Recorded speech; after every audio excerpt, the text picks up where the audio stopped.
Everyone, this is Mamta Samariya Khandelwal and you are watching MSK chemistry. तो biomolecules के आज हम पढ़ेंगे proteins and alpha amino acids. ठीक है, कार्बोहाइड्रेट्स हम पिछले वीडियो में ऑलरेडी डिस्कस कर चुके हैं, तो प्रोटीन्स के बारे में आज हम सब कुछ पढ़ने वाले हैं। और अपनी टेक्स्ट बुक और पेन से लेके रेडी हो जाइए, क्योंकि सब कुछ हम टेक्स्ट बुक से ही पढ़ने वाले हैं। सबसे पहली बात, ये अल्फा एमिनो एसिड्स क्या होते हैं और क्यों हम इनकी स्टडी कर रहे हैं। तो देखिए, ये जो अल्फा एमिनो एसिड्स होते हैं, ये बहुत सारे अल्फा एमिनो एसिड्स मिलके बनाते हैं पेप्टाइड्स। ठीक है, और ये बहुत सारे पेप्टाइड्स मिलके बनाते हैं पॉलीपेप्टाइड्स, और पॉलीपेप्टाइड्स को ही क्या कहते हैं हम, प्रोटीन्स। तो इसका मतलब जैसे देखो, हम जानते हैं कि प्रोटीन्स क्या है, पॉलीमर है, और इन पॉलीमर्स के मोनोमर क्या है, हमारे अल्फा एमिनो एसिड्स। इसलिए उसके बारे में हम इतना डिटेल में स्टडी कर रहे हैं। अब देखो, इनको हम एल अल्फा एमिनो एसिड्स क्यों कहते हैं। तो जैसे मैंने आपको कार्बोहाइड्रेट में बताया था कि जो लोएस्ट कायरल कार्बन होता है, उसके रेस्पेक्ट में अगर OH इधर होता है तो उसे क्या कहते हैं हम, डी। जैसे डी ग्लूकोज हो गया, आपका डी फ्रक्टोज हो गया। उसी तरह से जो आपके अल्फा एमिनो एसिड्स होते हैं, उनमें अगर NH2 इस साइड होता है तो उसे कहते हैं हम एल। इसलिए जो एमिनो एसिड्स होते हैं वो एल होते हैं, और जो आपके कार्बोहाइड्रेट्स होते हैं वो जनरली कैसे होते हैं, डी होते हैं। चलिए, अब सबसे पहली बात, ये अल्फा एमिनो एसिड्स होते क्या है। तो देखो, ये आपको COOH दिख रहा है, इससे जुड़ा हुआ कार्बन, इससे जुड़ा हुआ जो कार्बन है ये वाला, ये क्या है आपका अल्फा कार्बन। अब इसी से एमिनो जुड़ा हुआ है, तो देखो सीधा सा नाम हो गया अल्फा एमिनो। क्यों? क्योंकि अल्फा कार्बन से एमिनो ग्रुप जुड़ा हुआ है, और COOH ग्रुप होने की वजह से इन्हें कहते हैं हम एसिड्स। तो alpha amino acids are carboxylic acid having an amino group bonded to alpha carbon atom. ठीक है, तो क्या सीखा हमने, ये एल होते हैं और दूसरे क्या होते हैं, ये अल्फा एमिनो एसिड्स होते हैं, क्योंकि अल्फा पोजीशन पे एमिनो ग्रुप जुड़ा हुआ होता है। ठीक है, अब सबसे इंपॉर्टेंट बात देखिए, ये ग्लाइसिन है, ये सबसे छोटा सबसे प्यारा आपका एमिनो एसिड्स है। इसमें देखिए कायरल कार्बन नहीं है, क्योंकि इसका स्ट्रक्चर कैसा है, ये H और ये NH2 और यहाँ पे COOH। क्योंकि बाकी के जो एमिनो एसिड्स होते हैं उनमें जो R होता है that is other than H। इसलिए हम यहाँ पे कहते हैं कि glycine doesn't have chiral carbon. ये MCQ का बहुत इंपॉर्टेंट क्वेश्चन है। और ग्लाइसिन के अलावा बाकी जो सारे अल्फा एमिनो एसिड्स होते हैं वो कायरल होते हैं। ये बहुत इंपॉर्टेंट पॉइंट है, इसे आप मार्क कर लीजिए। चलिए आगे बात करते हैं। ये देखिए, यहाँ पे आप देख सकते हैं ये इस तरीके से लिखा हुआ है। इसका मतलब क्या है, देखिए ये जो आपको ग्रुप्स दिए हैं ये क्या है एक्चुअली। देखिए, आपका जो एसिड्स है अल्फा एमिनो एसिड, उसका एक्चुअल में स्ट्रक्चर होता है इस तरीके से, ये CH, ये NH2, COOH, और ये वाला ग्रुप है ये R कहलाता है ना। अब ये अगर ग्लाइसिन है तो ये RH होगा, अगर एलानीन है तो ये RCH3 होगा, अगर वेलिन है तो ये होगा Me2CH। तो ये R ग्रुप डिफरेंट होता है, और उसी को इन्होंने यहाँ पे दिया हुआ है। देखो ये R लिखा है यहाँ पे, ठीक है, और ये वाला जो पार्ट है ये सब में कॉमन है, इसीलिए ये इस तरह से। कितने एमिनो एसिड्स हैं आपके, टोटल 20। अब देखिए, कुछ में ये एस्टेरिक बना हुआ है, कुछ एमिनो एसिड्स में बना हुआ है। तो एस्टेरिक का मतलब है ये एसेंशियल एमिनो एसिड्स है। ये क्या होते हैं इसके बारे में आगे आपसे डिस्कस करती हूँ। अच्छा, आपको ये सब नाम याद रखने की, इनके स्ट्रक्चर याद रखने की जरूरत नहीं है, क्योंकि एग्जाम में ये नहीं पूछा जाता है, इसलिए आप उसका टेंशन बिल्कुल भी ना लें। तो ये देखिए, ये ट्रिप्टोफेन, ये प्रोलीन एक कंप्लीट स्ट्रक्चर, ये ध्यान रखना है, एंटर स्ट्रक्चर है, मतलब इसमें ये वाला पार्ट नहीं होता है, NH2, COOH और R, ये वाला पार्ट नहीं होता। इसमें देखिए NH और COH अपने आप में इस तरह से जुड़े होते हैं, ये देखिए। इसलिए प्रोलीन का जो स्ट्रक्चर होता है वो अपने आप में कंप्लीट होता है, इसलिए बाकी के जो आपके एमिनो एसिड्स है उनसे ये अलग है। तो ये देख सकते हैं आप, यहाँ पे 15 तक के एमिनो एसिड्स हमने देखे हैं। अब आगे देखते हैं, आगे की बात इंपॉर्टेंट है। ये एसिडिक एमिनो एसिड है और ये बेसिक एमिनो एसिड है। तो कई बार एग्जाम में एसिडिक और बेसिक एमिनो एसिड्स के एग्जाम्पल्स पूछ लिए जाते हैं, इसलिए आप ध्यान रखिएगा। ये एसिडिक क्यों है, एस्पार्टिक एसिड और ग्लूटामिक एसिड, इसको ध्यान रखिएगा आप, क्योंकि इसमें एक एडिशनल COOH ग्रुप है। अगर हम कंप्लीट स्ट्रक्चर देखें एस्पार्टिक एसिड का तो कैसा होगा, ये CH2 है, उसके बाद यहाँ पे CH होगा और NH2 भी होगा और COOH भी होगा। तो कितने COOH ग्रुप हो गए, 1 और 2। इसलिए ये क्या है आपका, एसिडिक एमिनो एसिड है। ठीक है, इसमें भी देखिए ये CH3OH एडिशनल है। तो एस्पार्टिक एसिड और ग्लूटामिक एसिड का ध्यान रखिएगा, ये दोनों एसिडिक एमिनो एसिड है। और बेसिक का एग्जांपल आप देखिए, अब यहाँ पे देखिए ये NH2 एक्स्ट्रा है ना, यहाँ पे भी एक्स्ट्रा है नाइट्रोजन कंटेनिंग एटम्स, इसीलिए नाइट्रोजन जिस पे लॉन पेयर होता है इसलिए वो बेसिक की तरह बिहेव करता है। तो लाइसिन, आर्जिनिन और हिस्टाडीन ये तीनों नाम आपको याद रखने हैं। ये बेसिक के एग्जाम्पल है और ये एसिडिक के एग्जाम्पल है। चलिए अब आगे की बात करते हैं। देखिए तो यहाँ पे देखिए जो एसेंशियल एमिनो एसिड्स के ऊपर एस्टेरिक लगाया था हमने टेबल में। टेक्स्ट बुक बच्चों अपने साथ लेके बैठिए और साथ के साथ अंडरलाइन करते जाइए, क्योंकि आपकी टेक्स्ट बुक से बाहर कोई भी क्वेश्चन नहीं आता है। देखिए जो 10 अल्फा एमिनो एसिड्स होते हैं from this list can not be synthesised in our human body and I have to obtain through diet. मतलब वो कहते हैं ना कि प्रोटीन रिच डाइट है, तो प्रोटीन क्या है? प्रोटीन अल्टीमेटली किससे बने हुए हैं? अल्फा एमिनो एसिड से। तो प्रोटीन हम क्यों खाते हैं? क्योंकि जो 10 अल्फा एमिनो एसिड्स होते हैं वो हमारी बॉडी बना नहीं पाती है। 10 तो बना लेती है, लेकिन जो 10 होते हैं वो हमें बाहर से डाइट से लेने पड़ते हैं, इसलिए प्रोटीन रिच डाइट हमें खाना जरूरी होता है। सो ये जो we have to obtain these through diet, इसलिए जो एसेंशियल एमिनो एसिड्स हैं उन्हें एस्टेरिक से मार्क किया गया है। चलिए आगे देखते हैं। अच्छा, ये जिटर आयन क्या है? तो ये देखिए, ये जो पूरा पैराग्राफ है बच्चों ये बहुत ज़्यादा इंपॉर्टेंट है। इसकी एक एक लाइन में आपको समझाती हूँ। देखिए जो alpha amino acids are high melting, ध्यान रखना इनका मेल्टिंग पॉइंट हाई होता है। अब मेल्टिंग की बात कर रहे हैं तो ये सॉलिड होंगे। वाटर सॉल्युबल क्रिस्टलाइन सॉलिड, ये दो चीजें ध्यान रखिए, high melting water soluble crystalline solid. जबकि आपने देखा होगा एसिटिक एसिड तो सब जानते हैं, चाइनीज फूड में आप लोग भर भर के खाते हैं उसको, वो कैसा होता है? लिक्विड होता है। तो जो कार्बोक्सिलिक एसिड, जो जनरल वाले कार्बोक्सिलिक एसिड है वो सॉलिड नहीं होते हैं, लेकिन ये जो अल्फा एमिनो एसिड्स होते हैं ये high melting water soluble crystalline solid होते हैं, अनलाइक सिंपल एमाइंस और कार्बोक्सिलिक एसिड। इनमें एमाइन और COH दोनों ग्रुप होता है। तो एमाइंस और कार्बोक्सिलिक एसिड जो नॉर्मल होते हैं उनसे अलग ये कैसे होते हैं? हाई मेल्टिंग और वाटर सॉल्युबल क्रिस्टलाइन सॉलिड होते हैं। And these properties are due to a particular structure called zwitter ion structure और अल्फा एमिनो एसिड। मतलब भाई इस सवाल का जवाब क्या है कि ये ऐसे हाई मेल्टिंग और वाटर सॉल्युबल क्रिस्टलाइन सॉलिड क्यों होते हैं? तो इसका जवाब ये है कि ये एक पर्टिकुलर स्ट्रक्चर फॉर्म में रहते हैं जो कि है जिटर आयन स्ट्रक्चर। ठीक है, जिटर आयन स्ट्रक्चर को मैं अगली स्लाइड में आपको डिटेल में समझाती हूँ, पहले ये समझ लेते हैं हम इसका एक एक point. An alpha amino acid molecule contain both acidic carboxylic group as well as basic NH2 group. ठीक है, अब क्या होता है, जो ये COH का जो प्रोटोन है ये इस NH2 पे ट्रांसफर हो जाता है। ठीक है, आगे मैं समझाती हूँ आपको। Proton transfer from acidic group to basic group of amino acids form a salt with is a dipolar ion. Dipolar ion मतलब उसमें पॉजिटिव चार्ज भी होगा, नेगेटिव चार्ज होगा, जिसे क्या कहते हैं हम? Jitter ion. तो बच्चों ये पूरा का पूरा पैराग्राफ बहुत ज़्यादा इंपॉर्टेंट है, इस पे स्टार मार्क कर लीजिए और ये आपको एग्जाम में हर हाल में पढ़ के आना है। मार्क माई वर्ड्स, इसमें से एक क्वेश्चन जरूर आएगा। चलिए अब देखिए, यहाँ पे हमने देखा था, ये देखिए जिटर आयन, देखिए यहाँ पे ये COH का ये H है और ये नाइट्रोजन पे लोन पेयर है। तो ये वाला हाइड्रोजन कहाँ शिफ्ट हो गया? यहाँ पे शिफ्ट हो गया। तो यहाँ पे तो आ गया नेगेटिव चार्ज और इस पे आ गया पॉजिटिव चार्ज। तो ये कैसे हो गया? डाईपोलर आयन बन गया। तो इसी को हम क्या कहते हैं? ज्विटर आयन कहते हैं। ये देखिए प्रोटॉन ट्रांसफर हुआ है। ओके, तो ये ज्विटर आयन आप बना के आ सकते हैं एग्जाम में। अब देखिए यहाँ पे एक बहुत इंपॉर्टेंट बात हम डिस्कस करने चाह रहे हैं, जो MCQ का क्वेश्चन यहाँ से बनता है। Amino acids can exist in different form depending upon the pH of the aqua solution. तो यहाँ पे इन्होंने एग्जांपल लिया है एलानीन का। ठीक है, एलानाइन के लिए R क्या होता है? CH3 होता है ना। ये जनरल इसका R जो होता है वो CH3 होता है। जो आप उसके फॉर्मूले में फिट करेंगे ना, जनरल फॉर्मूला जो आपका अल्फा एमिनो एसिड्स का होता है, तो वहाँ पे R की वैल्यू इसके लिए CH3 होती है। देखिए ये क्या है? आपका ज्विटर आयन है। Okay, dipolar ion. अगर मीडियम एसिडिक है, ये देखिए अगर मीडियम एसिडिक है तो ये किस तरह स्टे करेगा? पॉजिटिव आयन केटाइन के फॉर्म में।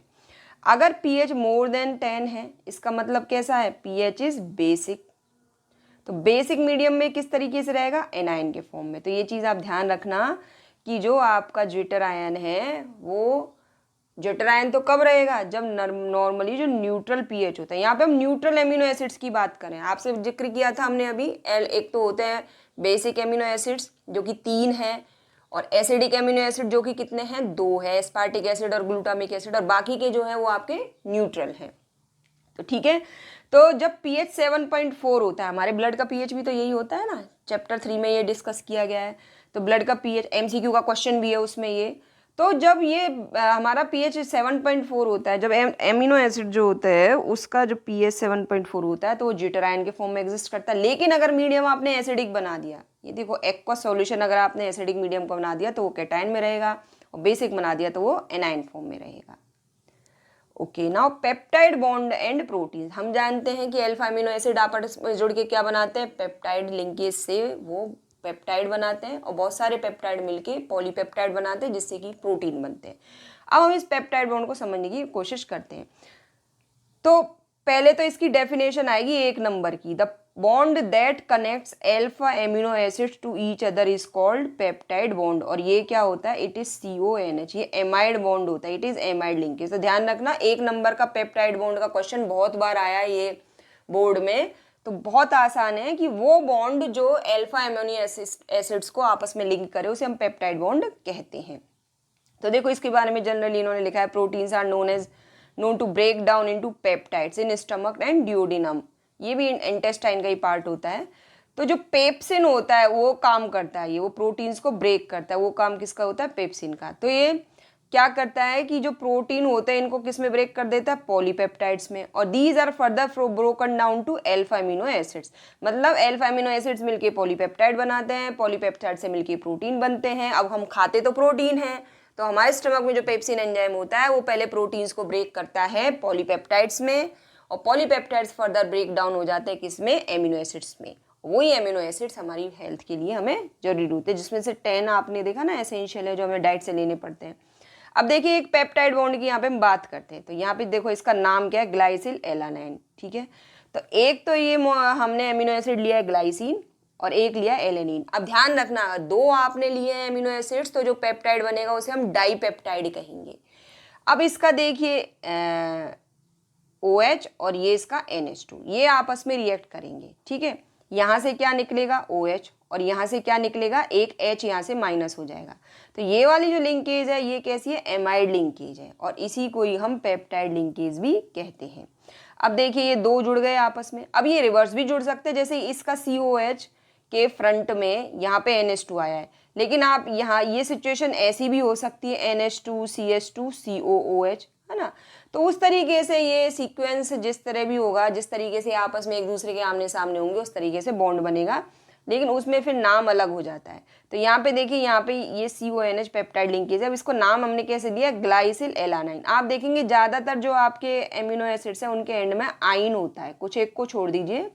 तो जब जो पहले वाला होगा जिससे COH निकलेगा, है ना, उसके एंड में हम क्या करेंगे, आइन को हटा देते हैं और YL लगा देते हैं, तो ये बन गया ग्लाइसिल एलानाइन। ठीक है, तो ये इस तरीके से, अब क्योंकि 2 एमिनो एसिड्स यहाँ पे जुड़े हुए हैं तो इसे हम कहते हैं डाइपेप्टाइड। ठीक है, अब जैसे वेलिन और एलानाइन अगर आपस में जुड़ेंगे तो कैसे बनेगा, तो जैसे देखो वेलिन का स्ट्रक्चर क्या है, NH2 CH CH Me2, ये वेलिन का स्ट्रक्चर है। ये वाला पार्ट क्या है इसका, R, और ये यहाँ पे COOH होगा, और साथ में इससे मैं एलानिन लगा देती हूँ, NH2 CH CH3 COOH। ठीक है, तो अब जो स्ट्रक्चर बनेगा, अब यहाँ पे देखो यहाँ से OH निकलेगा और यहाँ से H निकलेगा, तो क्या बनेगा, NH2 CH CH Me2। तो ऐसे आपको एग्जाम में है ना वो कोई भी 2 एमिनो एसिड्स दे सकते हैं खुद से बना के, और आपसे कहेंगे कि इसका पेप्टाइड बनाइए। तो बहुत आसान है बच्चों, आपको बस COOH और NH2 ग्रुप आमने सामने रखने हैं और उससे वाटर निकाल देना। अब ये वाला जो पार्ट है ना ये R है। अब इसमें एक बहुत इंटरेस्टिंग चीज़ है जो मैं आपको नेक्स्ट स्लाइड में समझाती हूँ। ये देखिए ये वाला टर्मिनल C टर्मिनल कहलाता है, जिसपे क्या रह जाता है, COOH। ये वाला टर्मिनल क्या कहलाता है, N टर्मिनल, जिसपे रह जाता है NH2। और ये वाले जो पार्ट है, ध्यान देना बच्चों, ये वाले जो पार्ट हैं CHR', ये वाले पार्ट कहते हैं एमिनो एसिड रेजिड्यू। अब ध्यान दिए ये किससे जुड़े हुए हैं, CONH एमाइड बॉन्ड से। तो बेसिकली जो आपके प्रोटीन में क्या होता है कि जो एमिनो एसिड्स रेजिड्यू होते हैं ये पेप्टाइड लिंकेज से जुड़े होते हैं, और इनमें एक टर्मिनल पे COH ग्रुप होता है जिसे हम C टर्मिनल कहते हैं, और दूसरे टर्मिनल पे NH2 ग्रुप होता है जिसे हम N टर्मिनल कहते हैं। अच्छा, अब देखिए ये लिखा हुआ है ना, यहाँ देखिए N टर्मिनल C टर्मिनल, और बाकी के जितने भी कार्बो जो भी आपके अल्फा एमिनो एसिड्स हैं उनके उनके जो 3 जो लेटर्स होते हैं उनसे हम इनको रिप्रेजेंट कर देते हैं, ठीक है। तो ये सब अगर 4 एमिनो एसिड आपस में जुड़े हुए हैं तो उसे टेट्रापेप्टाइड कहेंगे। So one way of doing this is to, मतलब आपको पेप्टाइड लिंकेज बनानी है तो कैसे करोगे आप? One way of doing is to combine carboxyl group of glycine with alpha amino acid of alanine. जो ग्लाइसिल एलानाइन का हमने एग्जाम्पल लिया था ना, उसके बारे में डिटेल में बताया जा रहा है। So this result in the elimination of a water molecule and formation of a dipeptide. क्यों बोला है? क्योंकि यहाँ पे ग्लाइसिन और alanine 2 alpha amino acid participate करें। बॉन्ड तो एक ही बनेगा, एमाइड बॉन्ड CONS2 बॉन्ड तो एक ही बनेगा, लेकिन क्योंकि 2 अल्फा एमिनो एसिड्स ने पार्टिसिपेट किया तो उसे हम कहेंगे डाइपेप्टाइड। ग्लाइसिल एलानाइन, जिसका भी हमने एग्जांपल लिया था, which is the 2 amino acid units are linked by the peptide linkage that is CONS2, ठीक है। अब अगर हम ये इन्होंने बताया कि जो पेप्टाइड बॉन्ड होता है वो सेकेंडरी एमाइड जो बॉन्ड होता है उसी की तरह रहता है। Combination of a third molecule of an alpha amino acid with a dipeptide would result in the formation of a tripeptide, क्योंकि अब 3 अल्फा एमिनो एसिड्स हो गए। इसी तरीके से अगर 4, 5 और 6 एमिनो एसिड्स आपस में जुड़ते हैं किससे? पेप्टाइड लिंकेज से, तो उनको हम क्या कहेंगे? 4 है तो टेट्रापेप्टाइड, 5 है तो पेंटापेप्टाइड और 6 है तो हेक्सापेप्टाइड। देखो बच्चों, ये है बहुत आसान टॉपिक, लेकिन मार्क्स यहाँ से भी आप अपने निकाल सकते हो, क्योंकि पेपर में हमेशा टफ क्वेश्चन नहीं आते, इजी क्वेश्चंस भी आते हैं। तो इस पार्ट से आपके इजी क्वेश्चन के जो मार्क्स आप बहुत आसानी से निकाल सकते हैं, ठीक है। सो दस when the number of alpha amino acids link by peptide bond is more than 10, इस नंबर को याद रखिए, जब 10 से ज्यादा अल्फा एमिनो एसिड्स आपस में पेप्टाइड बॉन्ड से जुड़ जाते हैं तो उसे हम कहते हैं पॉलीपेप्टाइड, ठीक है। और एमिनो एसिड रेजिड्यू क्या होता है? ये तो मैंने आपको बताया ही था। पेप्टाइड लिंकेज के साइड में जो CHR वाला पार्ट होता है वो आपका एमिनो एसिड रेजिड्यू होता है। और तो प्रोटीन्स में क्या होता है? ये एमिनो एसिड रेजिड्यू ही पेप्टाइड लिंकेज से आपस में जुड़े होते हैं। एक साइड N टर्मिनल होता है, एक साइड C टर्मिनल होता है। अब देखो प्रोटीन्स क्या होते हैं, यहाँ पे लिखा हुआ है proteins are polypeptide having more than 100 amino acid residues link by peptide bonds. मतलब 10 से ज्यादा हुए तो आप उसे पॉलीपेप्टाइड कह देंगे, लेकिन जो प्रोटीन्स में होते हैं उसमें लगभग 100 एमिनो एसिड्स आपस में जुड़े होते हैं। इस चीज को आप ध्यान रखिए, 100 एमिनो एसिड्स आपस में पेप्टाइड लिंकेज से जुड़े होते हैं। और ये C टर्मिनल और N टर्मिनल की बात तो हमने की थी। तो डाइपेप्टाइड ग्लाइसिल एलानाइन में क्या था? Glycine residue is N terminal and alanine residue is C terminal. चलो एक बार मैं आपको फिर से वो दिखा देती हूँ, स्लाइड देखिए, यहाँ पे ये देखिए, ठीक है। ये आपको दिख रहा है, ये N टर्मिनल हो गया, ये C टर्मिनल हो गया, और ये वाले पार्ट आपके क्या बनेंगे? ये वाले पार्ट बन जाएंगे आपके एमिनो एसिड्स रेजिड्यू, और ये आपकी बन गई पेप्टाइड लिंकेज, है ना। तो छोटी छोटी चीजें हैं, बहुत आसान है, लेकिन वहां से क्वेश्चन बनते हैं। लेकिन क्या होता है, बच्चे चैप्टर को स्किप करके जाते हैं, वो पढ़ के ही नहीं जाते। तो पढ़ के ही नहीं जाते तो क्वेश्चन चाहे इजी हो चाहे डिफिकल्ट हो, उससे कोई फर्क नहीं पड़ता, है ना। अब बात करते हैं हम टाइप्स ऑफ प्रोटीन्स, मतलब प्रोटीन्स के क्लासिफिकेशन के लिए। तो देखो बहुत सिंपल एग्जाम है हमारी डे टू डे लाइफ का। अंडा कैसा होता है? गोल गोल। उसमें कैसा होता है? लिक्विड। वाटर में वो सॉल्यूबल है? जी हाँ। तो अंडे से ध्यान रखिए, गोल गोल गोलूमोलू ग्लोबुलर प्रोटीन, ठीक है। ये किस बेसिस पे दिया है हमने? मॉलिक्यूलर शेप के बेसिस पे। तो देखो अंडे से ध्यान रखिए, ये पे एग, एग कैसा होता है? गोल गोल, तो ग्लोबुलर प्रोटीन। तो ये कैसा हो गया? स्फेरिकल शेप हो गया।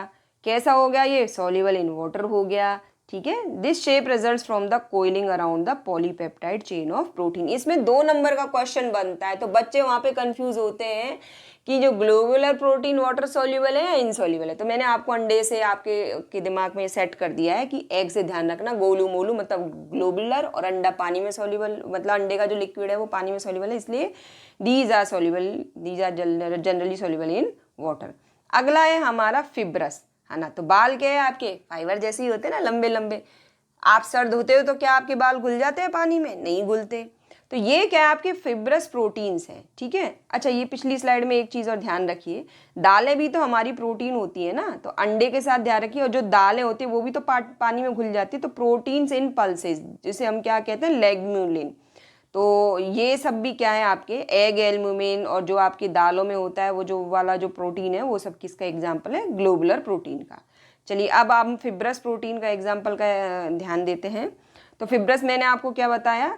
बाल, हेयर, नेल और नाखून भी हमारे पानी में नहीं घुलते हैं, बाल भी पानी में नहीं घुलते हैं। तो ये कैसे हैं? These are insoluble in water. ध्यान रखिएगा, these are insoluble in water. ठीक है, फिब्रस है ये, ठीक है, वो तो हम जानते ही हैं। तो ये कैसे होते हैं? दीज जो proteins are fibrous protein have elongated rod like shaped. ये बस इतना ही लिख के आ जाना। इसके अलावा इनमें ध्यान रखना, हाइड्रोजन बॉन्ड और disulphide bond are responsible for this shape. क्या लिखोगे आप कि जो फिब्रस प्रोटीन का जो शेप होता है, इलोंगेटेड शेप होता है, वो किसकी वजह से होता है? Hydrogen bond and disulphide bond की वजह से होता है। तो ये तो हो गया मॉलिक्यूलर शेप के बेसिस पे आपके फिब्रस और ग्लोबुलर।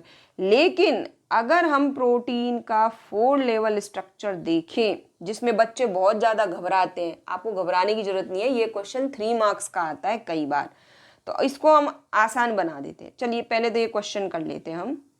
देखो इस तरह का क्वेश्चन जनरली नहीं पूछा जाता है, फिर भी मान लीजिए पूछ लिया गया तो ध्यान दीजिए इसमें, क्योंकि एग्जाम्पल दिया है।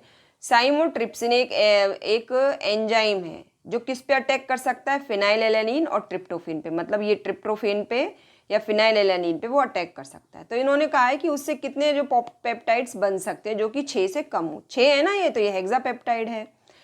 तो देखो ये बॉन्ड यहाँ से टूट सकता है, ये बॉन्ड यहाँ से टूट सकता है, क्योंकि ये सिर्फ इन्हीं लिंकेज पे अटैक करेगा। तो उससे जो आपके पेप्टाइड्स बनेंगे, ये डाइपेप्टाइड, ये ट्राइपेप्टाइड और ये अल्फा एमिनो एसिड्स। तो इस तरह के क्वेश्चन बहुत आसान होते हैं, दिखने में टफ लगते हैं। तो जिस बॉन्ड पे अटैक करे बस उसी का पेप्टाइड बॉन्ड तोड़ना। अब कुछ बच्चे कहेंगे क्या ये बॉन्ड यहाँ से नहीं टूट सकता? बिल्कुल टूट सकता है, यहाँ से टूट सकता है, ये यहाँ से भी टूट सकता है, ये यहाँ से भी टूट सकता है। लेकिन ध्यान रखना उसमें ये टायरोसिन, ये ट्रिप्टोफेन और फिनाइलएलैनिन वाली लिंकेज ही आपको ध्यान रखनी है। चलिए अब लेकिन क्या होता है महाराष्ट्र स्टेट बोर्ड में, आप ध्यान रखिए जहाँ से आपके एग्जाम्पल टेक्स्ट बुक में दिया है आप वहीं से कीजिएगा, क्योंकि टीचर के मन का कोई भरोसा नहीं होता है। चलिए जब प्रॉब्लम 14.4 की बात करते हैं, इन्होंने क्या है कि एक लिंकेज दिया है और इन्होंने पूछा कि इसमें जो आपके अल्फा अमीनो एसिड्स है उनके स्ट्रक्चर बताइए। तो देखिए बहुत आसान क्वेश्चन है, ऐसे क्वेश्चन आ जाए तो समझ लीजिए आपकी लॉटरी लग गई। ये कौन सा बॉन्ड है आपका? Peptide bond. ये दिख रहे हैं आपको 2, अच्छी बात है। चलो तो क्या करना है, सिंपली इसको यहाँ से तोड़ देना है। ठीक है, अब यहाँ पे OH लगा दीजिए और यहाँ पे H लगा दीजिए और सबको अलग अलग करके लिख दीजिए। बस जैसे यहाँ पे दिख रहा है ना आपको, ये ब्रेक किया है और इनको बाद में ये बन गया, दूसरा ये बन गया और तीसरा ये बन गया। ऐसे के ऐसे लिख दीजिए, इसमें आपको कोई दिमाग नहीं लगाना है, बस पेप्टाइड बॉन्ड तोड़ना है। चलिए अब प्रोटीन का जो प्राइमरी, सेकेंडरी, टर्शरी और क्वार्टरनरी स्ट्रक्चर में बच्चे बड़े परेशान होते हैं, तो जो मैं अंडरलाइन कर रही हूँ बस वो लिखाना है एग्जाम में। प्राइमरी स्ट्रक्चर क्या है? Primary structure is the sequence of constituent alpha amino acid residues link by peptide bond. मतलब कौन कौन से एमिनो एसिड आपस में पेप्टाइड बॉन्ड से जुड़े हुए हैं, मतलब बेसिकली अल्फा एमिनो एसिड्स का सीक्वेंस, वो क्या बनाता है? प्राइमरी स्ट्रक्चर बनाता है। देखिए यहाँ पे जैसे आप देख सकते हैं ना, ये क्या है, ये वाला जो पार्ट है ये क्या है आपका? रेजिड्यू है। किसका? इससे पता चलता है हमें आपके कौन से अल्फा अमीनो एसिड्स पार्टिसिपेट करें, और ये सारी पेप्टाइड लिंकेज है, ये C टर्मिनल, ये N टर्मिनल। ठीक है, तो ये देखो इससे आपको क्या पता चल रहा है? Sequence of amino acids. तो ये क्या है आपका? प्राइमरी स्ट्रक्चर है। ठीक है, तो आप सिंपली लिख के आइए सीक्वेंस ऑफ एमिनो एसिड्स। अच्छा, अब ये प्राइमरी स्ट्रक्चर दिख रहा है ना, ये जितने भी आपको बीड्स दिख रहे हैं, ये बीड्स क्या है आपके? Alpha amino acids. मतलब ये सारे जो एक एक मोती दिख रहे हैं ना, ये आपके क्या है? Alpha amino acids. ठीक है, it is the sequence of alpha amino acids. इतना भी आप लिख के आ जाएंगे तो टीचर आपको मार्क्स दे देगा। अब सेकेंडरी स्ट्रक्चर की बात करें तो भाई ये अल्फा एमिनो एसिड्स हैं, इनमें CONH बॉन्ड है, तो वो CONH बॉन्ड आपस में किस तरीके से जुड़ते हैं, उससे बीटा प्लेटेड और अल्फा हेलिक्स स्ट्रक्चर बनता है, जो कि क्या कहलाता है? Secondary structure. अब सेकेंडरी स्ट्रक्चर में बच्चे घबराते हैं। अच्छा चलो थोड़ा पहले टर्शरी स्ट्रक्चर की बात कर लेते हैं। जो बीटा प्लेटेड शीट को यहाँ पे और ज़्यादा, जब कोइलिंग फोल्डिंग बहुत ज़्यादा हो जाती है एक ही पॉलीपेप्टाइड में, तो टर्नरी स्ट्रक्चर बनता है। और क्वार्टरनरी स्ट्रक्चर में देखिए ये आपको 2 तरीके की पॉलीपेप्टाइड चेन दिख रही है, ये तो सिर्फ सिंगल पॉलीपेप्टाइड चेन है, और ये 2 तरह की पॉलीपेप्टाइड चेन है। तो 2 तरह की जो मल्टीपल यूनिट्स ऑफ जो टर्शरी स्ट्रक्चर जब आपस में जुड़ते हैं तो क्वार्टरनरी स्ट्रक्चर बनता है। लेकिन आप इसको लिखेंगे कैसे? तो देखिए सेकेंडरी स्ट्रक्चर में अगर किसी बच्चे को कुछ भी समझ में नहीं आया तो उसको क्या लिख के आना है? उसको लिख के आना है hydrogen bonding between NH proton of one amide linkage. देखो एमाइड लिंकेज क्या है आपकी, NH डबल बॉन्ड O। तो इस एमाइड लिंकेज का जो हाइड्रोजन है वो चौथे जो एमाइड लिंकेज के CO ग्रुप के साथ हाइड्रोजन बॉन्ड जब बनाएगा तब आपका सेकेंडरी स्ट्रक्चर बनेगा। जैसे ध्यान दीजिए यहाँ पे, it is the hydrogen bonding between NH proton of one amide linkage and CO oxygen of another amide linkage. मतलब एक एमाइड लिंकेज का हाइड्रोजन और चौथी एमाइड लिंकेज का CO, उनके बीच में जब बॉन्ड बनेगा तब सेकेंडरी स्ट्रक्चर बनेगा। ध्यान दीजिए यहाँ पे देखिए, एक एमाइड लिंकेज ये है, दूसरी एमाइड लिंकेज ये है, तीसरी एमाइड लिंकेज ये है और चौथी एमाइड लिंकेज आप ये देख सकते हैं, है ना, ये 4 बनी हुई है। तो देखिए इस वाली एमाइड लिंकेज का जो नाइट्रोजन का जो हाइड्रोजन है वो किससे जुड़ा हुआ है, इससे जुड़ा हुआ है। ध्यान दीजिए हाइड्रोजन बॉन्ड किसके बीच में बना हुआ है, ये। तो देखो यहाँ पे साफ साफ लिखा हुआ है, यहाँ पे ये देखिए, each turn of helix has 3.6 amino acids and the hydrogen bond to NH group of the 4th amino acids along the chain. तो यहाँ पे जो alpha helix structure, alpha helix और बीटा प्लेटेड स्ट्रक्चर होता है सेकेंडरी स्ट्रक्चर ऑफ प्रोटीन में, तो पहली बात तो ये कैसी होती है, when alpha helix forms when a polypeptide chain twist along a right handed और क्लॉकवाइज स्पाइरल। ये स्पाइरल का ध्यान रखिए, क्लॉकवाइज है, देखिए इस तरह से, है ना, ये क्लॉकवाइज स्पाइरल है। ईच टर्न में 3.6 एमिनो एसिड्स होते हैं और CO group of one amino acid is hydrogen bonded to the NH group of the 4th amino acid. इसमें सबसे इंपॉर्टेंट चीज ये है। और एक चीज ये, अगर आप ये 2 पॉइंट भी लिखाएंगे ना, ये वाला और ये वाला, तो भी टीचर आपको मार्क्स दे देंगे, ठीक है। और ये नीचे लिखा हुआ है hydrogen bond are parallel to the axis of the helix, ये बच्चों को जल्दी से याद नहीं रहता है। तो आप एक काम करना, ये वाला पॉइंट, ये वाला पॉइंट और ये लिख के आ जाना, है ना। ये स्ट्रक्चर आप नहीं बना पाएंगे, इसलिए इसको जस्ट फॉरगेट अबाउट दिस। आप बस ये लिख दीजिए, ये और ये पॉइंट लिखाइए, आपको मार्क्स मिल जाएंगे। चलिए बीटा प्लेटेड स्ट्रक्चर को पहले समझिए। देखिए ये एक पेप्टाइड लिंकेज है, ये है, तो देखिए इनके बीच में आमने सामने ये हाइड्रोजन बॉन्ड बन रहा है। ये देखिए, ये हाइड्रोजन बॉन्ड, ये हाइड्रोजन बॉन्ड। तो स्ट्रक्चर नहीं बना के आना है आपको, स्ट्रक्चर के चक्कर में मत पड़ना, आपको सिर्फ लिख के आना है। Beta pleated structure is secondary structure is called beta pleated when 2 or more polypeptide chains called strands line up side by side होंगी, तभी तो ये हाइड्रोजन बॉन्ड बनेगा, ठीक है। बस इतना लिख के आ जाना, ठीक है। अब ये जो होंगे ये किसके होंगे, जनरली फिब्रस जो प्रोटीन होते हैं ना उसमें होता है। अच्छा, अब इसके बारे में 3 पॉइंट क्या है, the CONH bond lie in the planes of the sheet, एक पॉइंट ये लिख के आ जाना। और दूसरा क्या लिखोगे, hydrogen bonding occur between the NH and CO groups of nearby amino acid, जबकि वहां पे किसके बीच में थी, 1 और 4th के बीच में, ठीक है। और एक आप ये पॉइंट लिख के आ जाए, R groups are oriented above and below the plane of the sheet. ये देखिए आप पिछली स्लाइड में आपको दिखाती हूँ मैं, यहाँ पे देखिए आर ग्रुप एक इधर है, एक इधर है, इधर, ये कहीं भी ये अप, ये इधर, ये इधर, एक दूसरे के साथ पीछे ये अपोजिट। तो क्या लिखा उन्होंने, R groups are oriented above and below the plane of the sheet. वो प्लेन के ऊपर या प्लेन के नीचे होंगे और प्लेन में क्या होगा, हाइड्रोजन बॉन्ड बनेगा। ओके, तो जो मैंने लिखाया है बस उतना ही लिख के आ जाना, टेक्स्ट बुक में अंडरलाइन कर लीजिए सब अपना। अब टर्शरी स्ट्रक्चर कैसे बनता है, देखो ये 3D शेप है, it is the 3D shape adopted by enter polypeptide chain. तो पेप्टाइड चेन कैसे बनेगी ये तो सब हमने देख लिया, है ना। बस यही पॉइंट लिख के आ जाना, it is the result of folding in particular manner. Globular and fibrous protein shape results from the tertiary structure and the, अब वो कौन से फोर्सेज है जो टर्शरी स्ट्रक्चर को स्टेबलाइज करते हैं, तो ध्यान रखना सेकेंडरी स्ट्रक्चर में सिर्फ हाइड्रोजन बॉन्डिंग होती है और कहीं कहीं सल्फाइड बॉन्डिंग होती है, लेकिन यहाँ पे देखो हाइड्रोजन बॉन्डिंग होगी, डाइपोल डाइपोल अट्रैक्शन होगा due to polar bonds inside chain, electrostatic attraction होगा क्योंकि COO नेगेटिव और NH3 पॉजिटिव, COO नेगेटिव और NH3 पॉजिटिव ग्रुप आपके पास है साइड चेन्स में। इसके अलावा लंदन डिस्पर्शन फोर्सेस होंगे और डाइसल्फाइड बॉन्ड होंगे। ये चारों बॉन्ड आप याद रखना जो किसके लिए रेस्पॉन्सिबल है, टर्शरी स्ट्रक्चर ऑफ प्रोटीन की स्टेबिलिटी के लिए। अब हम बात करते हैं क्वाटर्नरी स्ट्रक्चर क्या होगा, तो सिर्फ जो इसमें लिखा हुआ है वही लिखाना। When 2 or more polypeptide chain, अब तक तो हम किसकी बात कर रहे थे, सिर्फ एक पेप्टाइड चेन के अंदर फोल्डिंग कैसे होती है। अब जब 2 से ज्यादा पॉलीपेप्टाइड चेन आपस में फोल्ड होती है टर्शरी स्ट्रक्चर के साथ, तो प्रोटीन बनता है। ठीक है, अब यहाँ पे देखो, the resulting shape is the called quaternary structure of the protein. तो आप देख सकते हैं, देखिए यहाँ पे ये वाली जो स्लाइड है ना, ये देखिए यहाँ पे ये वाला स्ट्रक्चर, ये एक पॉलीपेप्टाइड चेन है, ये एक है और ये दूसरी है। चलिए लास्ट पॉइंट पे चलते हैं, हमारे क्वार्टरनरी स्ट्रक्चर पे। तो यहाँ पे आप देखिए,